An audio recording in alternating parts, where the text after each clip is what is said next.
माझी विनंती माननीय मुख्यमंत्री उद्धव ठाकरेजींना एवढीच आहे, या संदर्भात आम्ही 5 प्रश्न विचारले होते।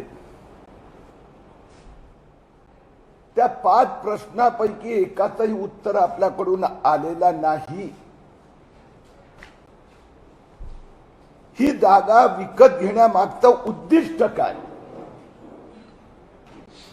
रश्मी उद्धव ठाकरे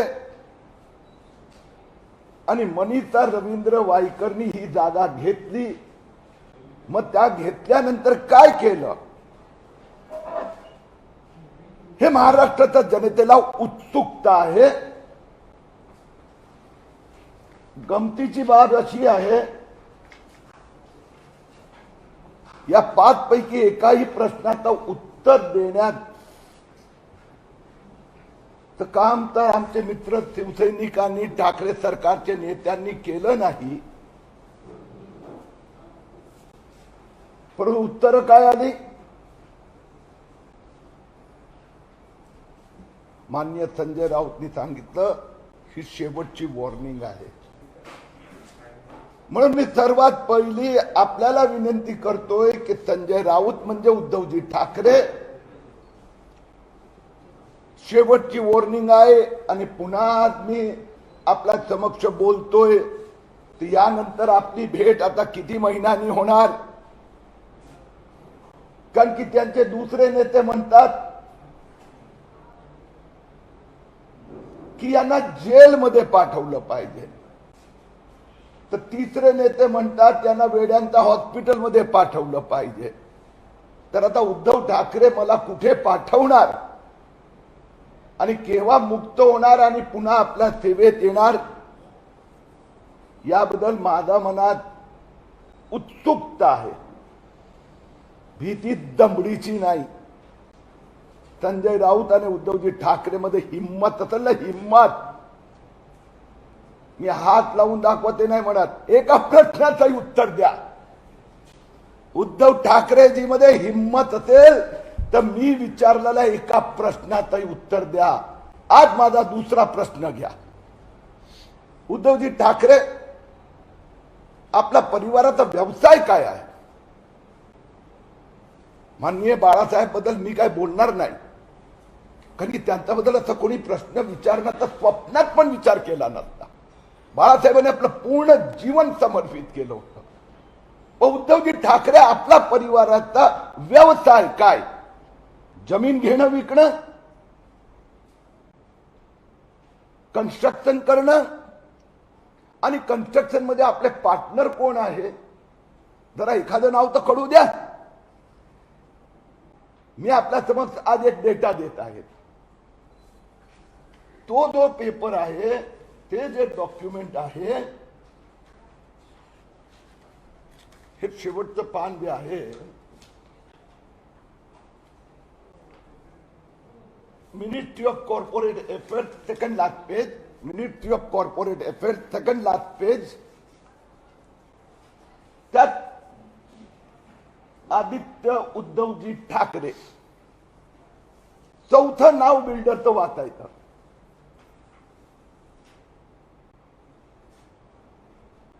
आशर प्रोजेक्ट DMLLP, हे ठाण्यातले जे खूप प्रसिद्ध, खूप मोठे अजय आशर बिल्डर आहे का? मग ठाकरे परिवार अजय आशर बिल्डर बरोबर कन्स्ट्रक्शनचं काम करतात का?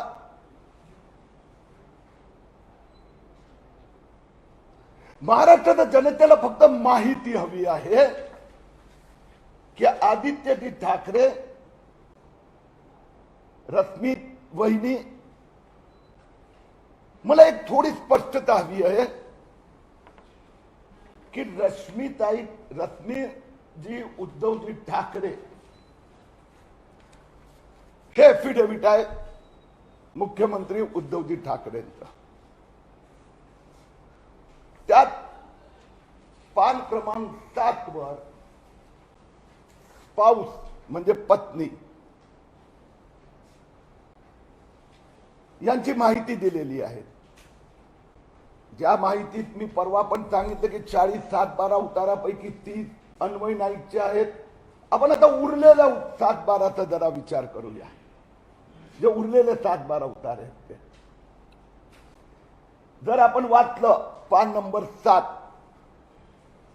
पाऊस पहिलं जे पोस्ट भिलवाले तालुका खालापूर डिस्ट्रिक्ट रायगड, ही जागा त्यांना त्यांच्या पतीने गिफ्ट दिली आहे. आता आयटम नंबर 2 क्रमांक 2 पान नंबर 7 हा जो एफिडेव्हिट उद्धवजी ठाकरेचा फोटोवाला त्याचा नंतरचा पान, त्यात 3रा कॉलम मध्ये स्पाउस दिलेला आहे. त्या 2 नंबरचं जी जागा लिहिली आहे पोस्ट वैजनाथ तालुका कर्जत डिस्ट्रिक्ट रायगड ए, सर्वे नंबर काय आहे 42-1D 43-1D3 A 41-1A1. मग त्यानंतर बी, तर बी मध्ये जे सर्वे नंबर आहेत survey number 42-1B 43-1D3 41-1A1 हे तेच आहेत, रिपीट केले आहेत. मला उद्धवजी ठाकरेकडून फक्त स्पष्टता हवी आहे. म्हणजे ह्या जागा अशा प्रकारच्या आहेत काय? काही वेळी आपण बघतो ना की एकच नंबर 2 गाड्यांवर असतो. तसं उद्धवजी ठाकरेंनी जी जागा घेतली आहे तर हा सर्वे नंबर या जागेचा आणि तो सर्वे नंबर ह्या जागेचा पण असा आहे का? मी प्रश्न विचारतोय, माझा काही आरोप नाही आहे. कारण की दिस is an affidavit, election affidavit. Election affidavit अशा पद्धतीने कोणी भरत नाही. 10 माणसं चेक करतात, चार्टर्ड अकाउंटंट पासून लॉयर पासून सगळेच. मग हे कुठली जागा आहे की दुसरी कुठली जागा आहे आणि सर्वे नंबर तुम्ही हे टाकले, ती जागा लपवण्यासाठी हे नंबर टाकले आहेत? काय झालं आहे याची स्पष्टता करावी. मी आपल्याला आणखीन पुढे घेऊन जातो. क्लेरिफिकेशन रिक्वेस्टेड फ्रॉम मुख्यमंत्री Uddhavji Thackeray regarding his son and minister माननीय आदित्यजी ठाकरे. आदित्यजी ठाकरे पण स्पष्टता करू शकतात किंवा उद्धवजींनी करावी.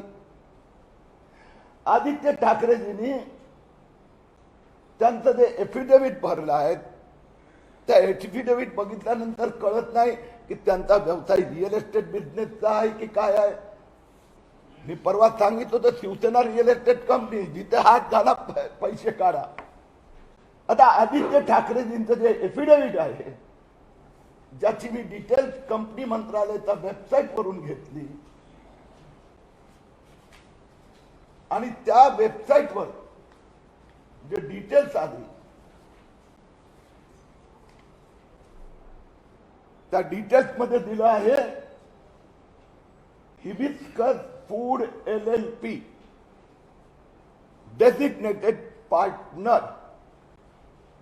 डेसिग्नेटेड पार्टनरचा अर्थ होतो it is like managing partner, like managing director, like whole time director, like executive director.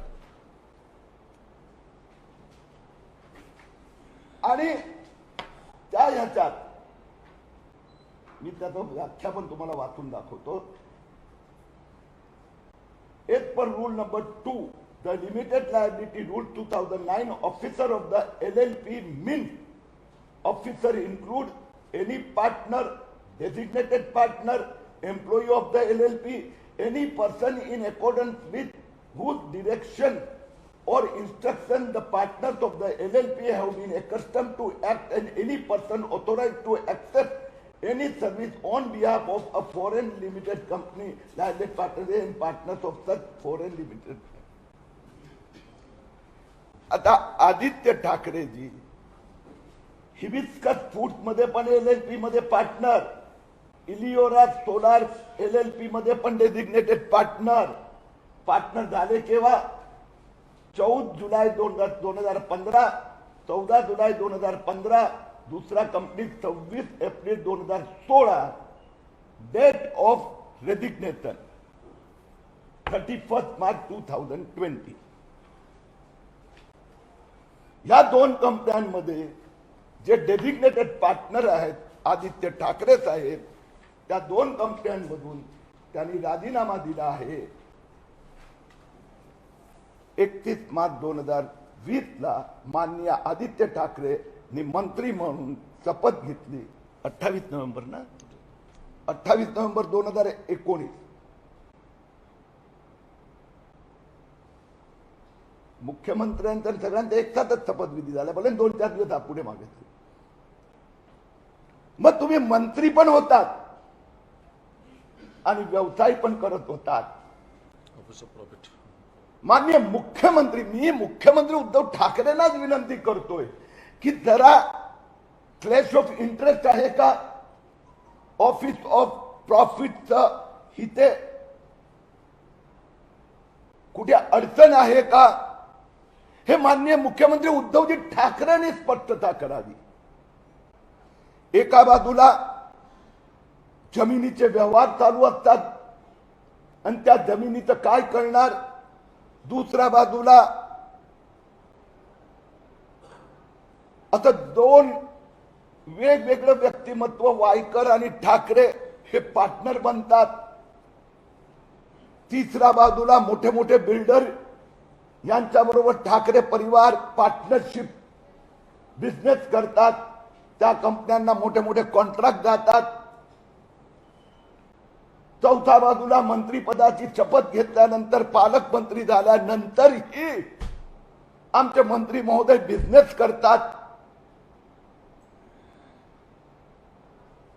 आमची माननीय मुख्यमंत्रींना विनंती आहे की ठाकरे परिवाराचे अन्वय नाईकचे संबंध काय, ठाकरे परिवार अजय आसर चे संबंध काय, ठाकरे परिवार मंत्री झाल्यानंतर उद्योगधंदे करत राहतात तर ऑफिस ऑफ प्रॉफिट होतं का, ठाकरे परिवार एकच जमीन सर्वे नंबर 2 ठिकाणी छापतात, जसं डुप्लिकेट पासपोर्ट असतो, डुप्लिकेट गाड्यांचे नंबर असतं.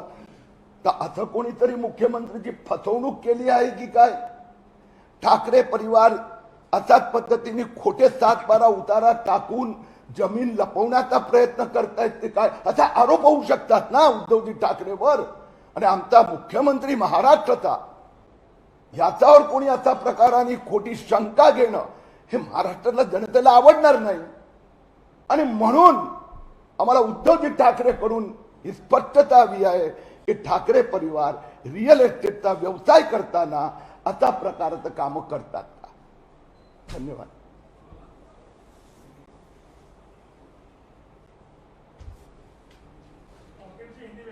हाँ, एक हिंदी में बोल लेता हूं पहले. आज पुनः एक बार महाराष्ट्र के मुख्यमंत्री उद्धव जी ठाकरे से मैं स्पष्टता चाहता हूं. गत सप्ताह में अन्वय नाइक परिवार के साथ में 30/7/12 के पेपर्स मैंने दिखाए. अब ठाकरे परिवार बड़े बड़े बिल्डर के साथ में पार्टनरशिप में व्यवसाय करता है. अजय आश्चर्य जो बहुत बड़ा बिल्डर है थाने का, उनके साथ में आदित्य ठाकरे की पार्टनरशिप की बिजनेस कंपनी है. तीसरी ओर मुख्यमंत्री स्वयं का एफिडेविट छापता है और उसने अपनी पत्नी की जमीन को छिपाने का प्रयत्न करता है, या एक ही सर्वे नंबर 2 जगह पर दिखाते हैं. तो कोई जमीन छिपाने का प्रयास करता है, कोई हमारे मुख्यमंत्री को फंसा रहे हैं. हमारे मुख्यमंत्री जी के सुपुत्र जो मुंबई के गार्डियन मिनिस्टर हैं आदित्य जी ठाकरे, वो फुल टाइम मंत्री भी और फुल टाइम बिजनेस भी करते हैं. रियल एस्टेट से लेके विभिन्न प्रकार के 2 कंपनियां का जैसे मैंने नाम पढ़ के बताया, हिबिस्कस फूड्स एलएलपी और उसी प्रकार से इलियोरा सोलार एलएलपी, इसमें डेजिग्नेटेड पार्टनर है आदित्यजी ठाकरे रिजिग्नेशन 31 मार्च को किया, मंत्री बने 28 नवंबर को। तो इस बारे में उद्धव जी ठाकरे स्पष्टता करे। और मेरी एक ही विनंती है कि शिवसेना के अलग अलग नेता जरा थोड़ी सी भाषा में नम्रता रखे। मुंबई की महापौर है किशोरीताई पेडनेकर, मुंबई की महापौर है। मुंबई के किसी नागरिक को शिखंडी कहती है, मुंबई के लोगों की गर्दन झुक जाती है। अरे गाली देना है दीजिए। तो दूसरा मंत्री कहता है किरीट सोमैया को जेल में डाल देंगे। तीसरा नेता कहता है कि उसको मेंटल हॉस्पिटल में भर्ती करेंगे। और संजय राउत कहता है किरीट सोमैया को वार्निंग है, अंतिम वार्निंग। तो मेरी मुख्यमंत्री उद्धव ठाकरे जी से विनंती है, आप में हिम्मत हो उद्धव जी ठाकरे, हाथ लगाकर किरीट सोमैया को दिखाइए। आप में हिम्मत है तो एक प्रश्न का भी जवाब देके दिखाइए।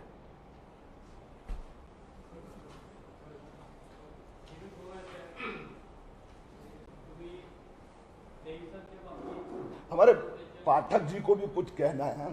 दूसरा एक विषय है तो नहीं, हाँ मुझे तुमचा विषय घेऊन हाँ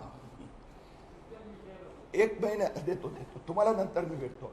एक जस्ट आपकी जानकारी के लिए, ये पाठक जी ज्यादा बताएंगे, ते आपण मध्ये 100 बिल इलेक्ट्रिसिटी बिल याचं एक कंपायलेशन केलं होतं, ते त्यांच्याकडे दिलंय। ज्यांना कोणाला लागलं तर नंतर घ्या। हे एकदम वेगवेगळे बिल आलं तर डबल तिबल धापट। काही किरीट भाईंना काय प्रश्न आहे? मला असं वाटतं हाँ, दोन तुम्हाला सांगतो मी, सांगतो। नाही नाही बोला ना।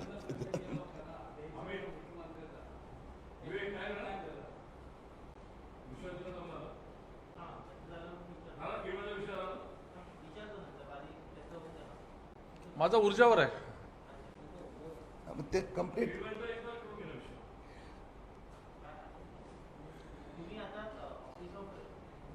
ऑफिस ऑफ प्रॉफिट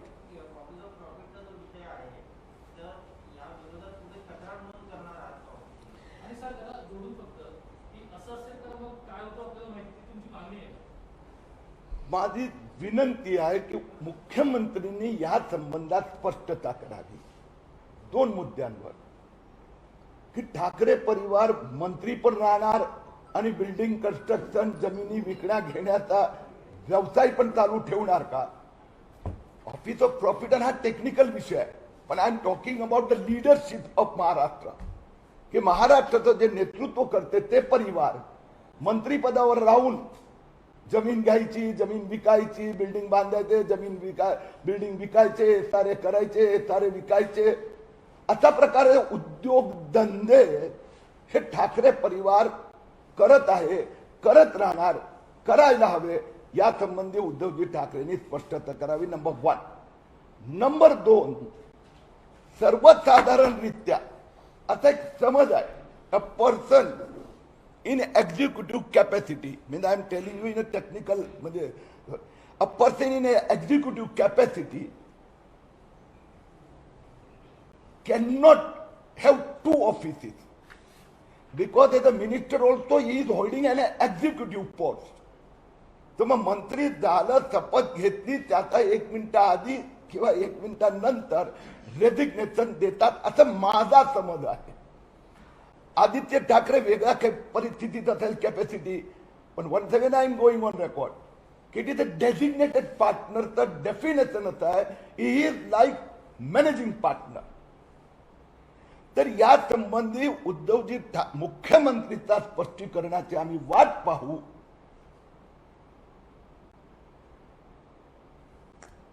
आणि माझ्या दृष्टीने दुसरं स्पष्टीकरण पेक्षा पहिलं जास्त महत्वाचं आहे। मी आज पण कंपनी मंत्रालयाशी बोललो, अकॉर्डिंग टू देम, म्हणजे मी त्यांना स्पेसिफिक केस नाही सांगितली, पण face of it, it is an office of profit, designated partner is office of profit, he is an officer in default. तर हा ऑफिसर इन डिफॉल्ट। तर या बाबतीत योग्य आहे की नाही, तर मुख्यमंत्र्यांनी ठरवावा आणि निर्णय घ्यावा। ऑफिस मी वाचून दाखवलं ना की माझा मत आहे, मला असं वाटतंय it is officer by default. पण मुख्यमंत्री आहेत, ठाकरे परिवार आहेत, ते मुख्यमंत्री राहून जमिनीचे व्यवहार करून लोकांची लपवू पण शकतात. लपवलं होतं ना कसलं ते, हे सगळे नेते म्हणतात इलेक्शन एफिडेव्हिट मध्ये लिहिलंय का अन्वय नाईक, कुठे लिहिलंय दाखवावं, कुठे लिहिलं दाखवावं त्यांनी की वायकरची माझी बिझनेस रिलेशनशिप आहे, कुठे लिहिलंय, कुठे लिहिलंय की Ajay Ashar is a very big builder of Thane. मी गॅरंटी देतो 99.99% लोकांना माहित नाही की उद्धवजी ठाकरे आणि त्यांचा परिवार जमीन घेण्या विकण्याचा धंदा करतो. तो अजय आश्चर सारखे आता आणखीन पण बिल्डर असेल त्यांच्याबरोबर पार्टनरशिप करतो, कन्स्ट्रक्शन करतात. तर म्हणून माननीय उद्धवजी ठाकरेंनी स्पष्टता करावी. Is it an office of profit, is it म्हणजे violation of the law, because it is the responsibility of मुख्यमंत्री. मला वाटतं आता पाठकांना देऊ.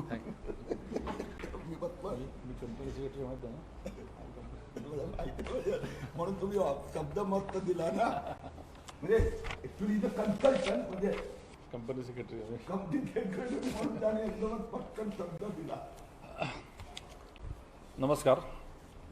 माझे बिल माझी जबाबदारी याच्याबद्दल आपण सगळं ऐकतोच आहे सध्या. मुद्दा असा आहे की या सरकारने नितीन राऊतांनी जेव्हा ऊर्जा मंत्रालय हातामध्ये घेतलं तेव्हापासून त्यांनी बऱ्याच प्रकारची आस आपल्या ग्राहकांना लावून दिली. आधी सांगितलं 100 युनिटपर्यंत बिल आम्ही माफ करू. नंतर मग कोविडमधल्या पिरियडमध्ये जे काही अव्वाच्या सव्वा बिल आले जे आता किरीट भाईंनी सांगितलं जवळजवळ 100 बिल आमच्याकडे तयार आहेत की ज्याचं 1000 बिल याचं त्याचं 5000, 10000, 20000 असं बिल आलं. काल रात्रीच नागपूरच्या एका 20 ग्राहकांनी त्याला 48000चं बिल आल्यानंतर त्यांनी अनेक चक्रा महावितरणच्या कार्यालयात टाकल्यानंतर जेव्हा त्याला कोणत्याही प्रकारचं यश आलं नाही त्यांनी आत्महत्या केली. स्टेट ट्रान्सपोर्ट एसटी मध्ये जळगावला जसं एकाने आत्महत्या केली, चिठ्ठीत नाव लिहिलं मुख्यमंत्र्यांचं, लागलीच 1000 कोटीची मदत केली, शेतकऱ्यांना मदत केली. त्याच प्रकारची मदत खरं तर 20 ग्राहकांना मोठ्या प्रमाणामध्ये करणं आजची आवश्यकता आहे. ऊर्जा मंत्री मात्र केवळ घोषणा करतात आहे. दिवाळीच्या 8 दिवस आधी त्यांनी म्हटलं की दिवाळीच्या आधी आम्ही गोड बातमी देऊ. मात्र दिवाळी आल्यानंतर त्यांनी ज्या प्रकारची परवा बातमी दिली ती अतिशय विपरीत अशी बातमी आहे आणि ग्राहकांची थट्टा करणारी, खच्ची करणारी अशी बातमी आहे. त्यांनी सांगितलं की तुम्हाला जे बिल आले त्याप्रमाणे तुम्ही बिलं भरा, अन्यथा आम्ही डिस्कनेक्शन करू. आणि या सगळ्या त्यांच्या जो पराभव आहे किंवा अपयश आहे हे लपवण्यासाठी त्यांनी एक कांगावा सुरू केला की 51,000 कोटीची ही जी थकबाकी आहे ही भारतीय जनता पक्षाच्या मागच्या 5 वर्षाच्या काळामधली आहे. त्याच्यावर मला वाटतं खुलासा करणं आवश्यक आहे. एक तर डॉक्टर नितीन राऊत कधीच अभ्यास करून किंवा फिगर्स घेऊन बोलत नाही. मात्र काही फिगर्स मी तुम्हाला सांगतो. ॲग्रिकल्चरची थकबाकी हा संपूर्ण राज्यांमध्ये, सर्वच देशामध्ये हा एक पारंपरिक विषय आहे. कारण शेतकरी हा गरीब असतो, तो विजेचे बिल भरू शकत नाही, त्यामुळे सरकारकडनं त्याला मदत करणं ही त्याची अपेक्षा असते. 2014 मध्ये जेव्हा आम्ही सरकारने हा चार्ज घेतला तेव्हा ही थकबाकी 21,000 कोटीची होती. ती आज 47,000 कोटी झालेली आहे. पण ती कशी झाली तर या 47,000 कोटीमध्ये पूर्णतः ॲग्रिकल्चर नाही आहे, इतर देखील थकबाकी आहे. दुसरा एक महत्त्वाचा मुद्दा असा आहे, मी आता फिगर बघत होतो की 1978 ते 2012 या 34-35 वर्षामध्ये ॲग्रिकल्चरचा सेल हा 60% वाढला. तोच सेल 2014 ते 2019 आमच्या काळामध्ये 5 वर्षात 60% वाढला. जे आधी 20,912 MUs मिलियन युनिट्सचं कन्झम्पशन ॲग्रिकल्चरचं होतं ते आता 32,700 वर आलं. आणि फिगर्स मी सगळे MERC कडे महावितरणने केलेले फिगर्सच्या भरोश्यावर मी बोलतो आहे. त्यामुळे 60% कन्झम्पशन वाढलं. कन्झम्पशन वाढलं याचा अर्थ की भारतीय जनता पक्षाचं सरकार हे नेहमी शेतकऱ्यांच्या हिताचे निर्णय घेत आलेलं आहे. 2014च्या आधी सरकारचा नेहमी प्रयत्न असायचा की शेतकऱ्यांना आम्ही वीज द्यायलाच नको, कारण काय तर शेतकरी पैसे देत नाही. 2014चं एक सर्क्युलर आहे, त्या सर्क्युलरमध्ये त्यांनी असं म्हटलं की एखाद्या ट्रान्सफॉर्मरवर जर 25 शेतकऱ्यांचं कनेक्शन असेल आणि त्यातल्या एकाही शेतकऱ्यांनी पैसे दिले नाही तर संपूर्ण 24 शेतकऱ्यांचं आम्ही कनेक्शन डिस्कनेक्ट करू असा तुघलकी निर्णय आधीच सरकार करायचं. आमच्या सरकारने माननीय चंद्रशेखर बावनकुळे साहेबांनी आल्या ते सर्क्युलर रद्द केलं. शेतकरी जर अडचणीत असेल तर त्याला मदत करणं हे आमचं धोरण होतं. या 4 वर्षामधला पिरियड बघा तुम्ही की शेतकऱ्यांचं कन्झम्पशन हे 60% वाढलं. शेतकऱ्यांची संख्या मोठ्या प्रमाणात वाढली. 6 लाख वीज कनेक्शन्स आम्ही वीज जोडण्या दिल्या. एक वीज जोडणी द्यायला जवळजवळ 1.5 ते 2.5 लाखाचा खर्च येत असतो. 10-12 हजार कोटी आम्ही त्याच्यामध्ये इन्व्हेस्ट केले, कारण शेतकऱ्यांचे प्रॉब्लेम सॉल्व्ह व्हायला पाहिजे. त्याच्यानंतर 4 वर्ष लागोपाठ दुष्काळ होता. दुष्काळामध्ये विजेचं कन्झम्पशन वाढतं आणि शेतकरी पैसे देऊ शकत नाही. या सगळ्या गोष्टी असताना आमच्या सरकारने सारख्या हाच घोषणा केली की शेतकऱ्यांना तुम्ही काळजी करू नका, तुम्हाला आम्ही वीज पुरवठा करत राहू, तुम्हाला जेव्हा शक्य होईल तेव्हा तुम्ही पैसे द्या. चौथा एक महत्त्वाचा मुद्दा की नॅशनल टॅरिफ पॉलिसीप्रमाणे क्रॉस सबसिडायझेशन हे मोठ्या प्रमाणामध्ये असल्यामुळे आपल्या महाराष्ट्रामधनं अनेक उद्योगधंदे जवळच्या मध्य प्रदेशमध्ये, छत्तीसगडमध्ये, गुजरातमध्ये जात होते. त्यामुळे त्यांना देखील रिलीफ देणं आवश्यक होतं. म्हणून शेतकऱ्यांचं बिल काही प्रमाणामध्ये त्यांनी सोसावं असा आपण प्रयत्न केला. या 4-5 गोष्टींमुळे हे आपलं थकबाकी आहे ही जास्त वाटते आहे. मात्र या थकबाकीमध्ये केवळ ॲग्रिकल्चरचं थकबाकी नाही आहे. दुसरं याच्यामध्ये पेमेंट जर शेतकऱ्यांनी केलं नाही तर त्याला डिलेड पेमेंट चार्जेस आणि जी वसुली म्हणतो, दंड म्हणतो, ते 18% असतं. त्यामुळे 8-10 हजार कोटी ते तशीच आहे. त्यामुळे ज्या प्रकारे नितीन राऊतांनी हा जो कांगावा केला हा केवळ बुद्धिभ्रष्ट करण्याचा प्रयत्न आहे, बुद्धिभेद करण्याचा प्रयत्न आहे. आमच्या सरकारने खरं तर 5 वर्षामध्ये 2-3 मुद्दे सांगतो. एक उदाहरण सांगतो. 18 ऑक्टोबर 2018ला महाराष्ट्रामध्ये अनप्रेसिडेंटेड 25,000 मेगावॉटची डिमांड एका दिवशी आलेली होती. आणि त्या दिवशी कुठेही ब्रेकडाऊन न करता, कुठेही प्रॉब्लेम नव्हता, महाराष्ट्राने ती वीज पुरवठा केला. त्याचं कारण असं आहे की 5 वर्षामध्ये 3200 मेगावॉटचे थर्मल पॉवर प्लांटचं आम्ही कॅपॅसिटी ॲडिशन केलं. 5500 मेगावॉटचं आम्ही रिन्युएबल एनर्जी, थर्मल हायड्रो असो, विंड असो, याचं कॅपॅसिटी ॲडिशन केलं. 6700 सर्किट किलोमीटरच्या पारेषणच्या वाहिन्या आम्ही टाकल्या. राईट ऑफ वे, जमीन अधिग्रहणाचे कायदे शिथिल केले.